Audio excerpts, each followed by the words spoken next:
Yun, musta kayo mga kababayan? Ngayon yung unang araw ng vacation, 4 days vacation ngayon dito sa Korea. At marami yung nagre-request sa akin na gusto nila makita kung ano yung sitwasyon dito sa trabaho ko.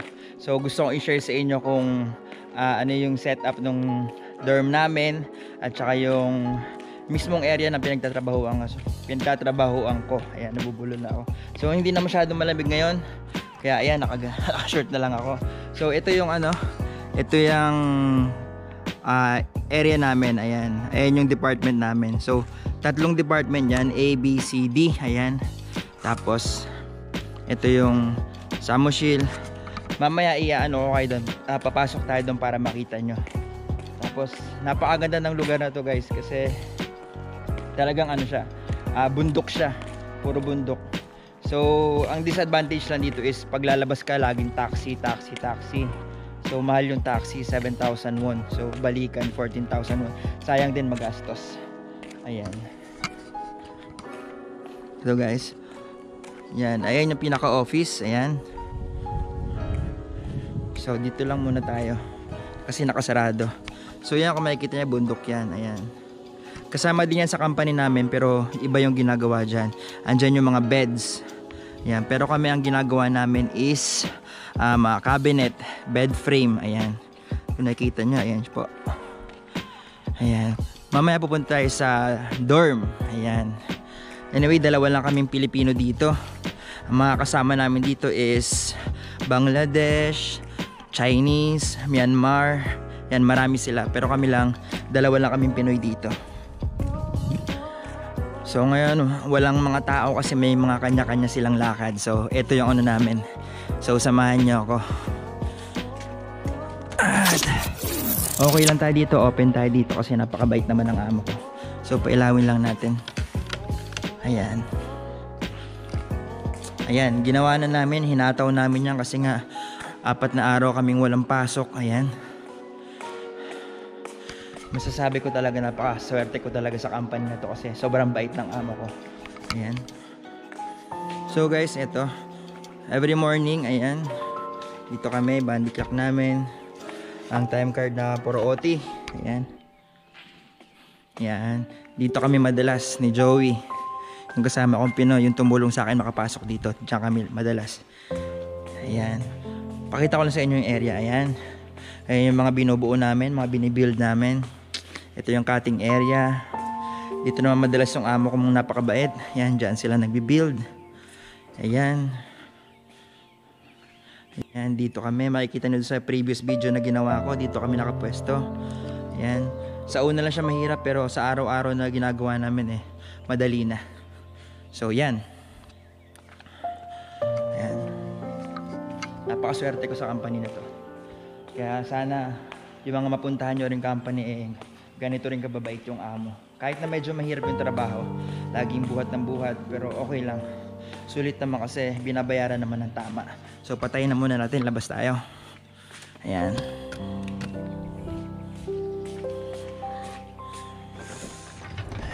Okay, labas natin. Ayun. So eto guys, napakalapit lang niya, napakalapit lang ng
muna tayo sa kusina. Ayun, yan, daming kwarto niyan guys. Ito yung laundry room namin. Yan. 3 washing machine yan. 3, ayan. Operate ka. Yan, matututunan mo rin yan. Ayan. Pero once a week lang naman ako naglalaba. Tapos dito ang paliguan. Ayan. Sabay-sabay maligo dyan guys. Pero hindi ako sumasabay sa mga Chinese. Kasi yung mga Chinese, pag naliligo, nakahubot-hubad. So yan. Kasi ito yung CR namin. Yan. Malinis siya, malinis. Yan. Ayun, madumi. Okay na, basta ganun. At yun. At kahit na libre yung pagkain namin dito, syempre bilang Pinoy, meron pa rin tayong sariling panlasa. So pag may mga free time, nagluluto kami dito. Ayan, ayan, lutuan. Ayan, dati wala to mga to, pero nag-request kami. Ayan, meron. So ayan, kanino to? Ayan, magic sarap sa atin yan. Ayan, medyo makalat. Tapos ito, ref to ng mga Chinese. Ito merong Myanmar.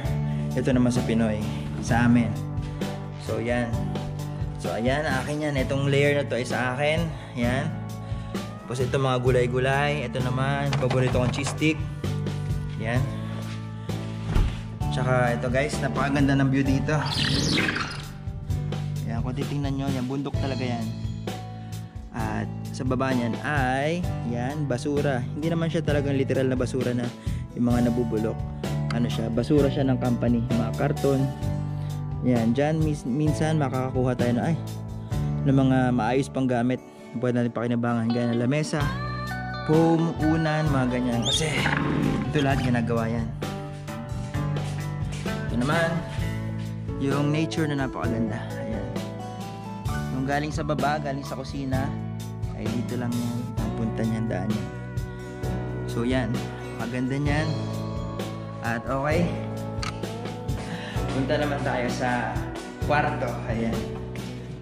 Kaya mabibigla ah. Dalawa kami ng kasama kong Pinoy doon. Annyeonghaseyo! Yan, mga Bangladesh din yan kasama namin. So ito guys, ayan. So once a week lang ako naglalaba. Ayan, dito ang mga labahin ko. At yan, isang area lang to. Ayan, makikita nyo ito. Ayan, ito yung bed namin is ginagawa ng company namin. Ayan. So ayan, grocery ko, grocery, laptop, at sandamukan ng mga cellphones. Ayan, mga wire. Ayan. At ito mga bigas, lahat dyan, pagkain, kung anik-anik, rice cooker, at yung hugasin, dyan. At ito naman yung ref ni Joey. Ayan. Ito yung kwarto ni Joey. Pan, silip lang ako. Ayan. Okay guys, dito tayo. At ito nga pala guys, bumili pala kami ng gym nung summer.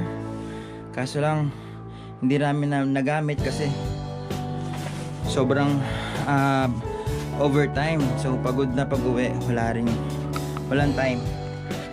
So yun lang yung yun lang yung dito, yung sitwasyon kung saan kami nagtatrabaho at saan kami natulog, nakatira. At ito pa, may basura pa. Maglilinis ako ngayon dahil ilang araw walang gagawin, puro hilata lang. Tsaka hindi na muna ako gagala kasi sawa na sa gala. Yan, makikilike na lang muna sa Facebook sa mga gala. So anyway guys, maraming salamat at saan nakakuha kayo maski paano idea kung ano yung sitwasyon dito. So mas marami pang mas magagandang dorm at mas magagandang trabaho gaya dun sa mga kaibigan natin. So pag may mga time tayo, pwede natin puntahan yon.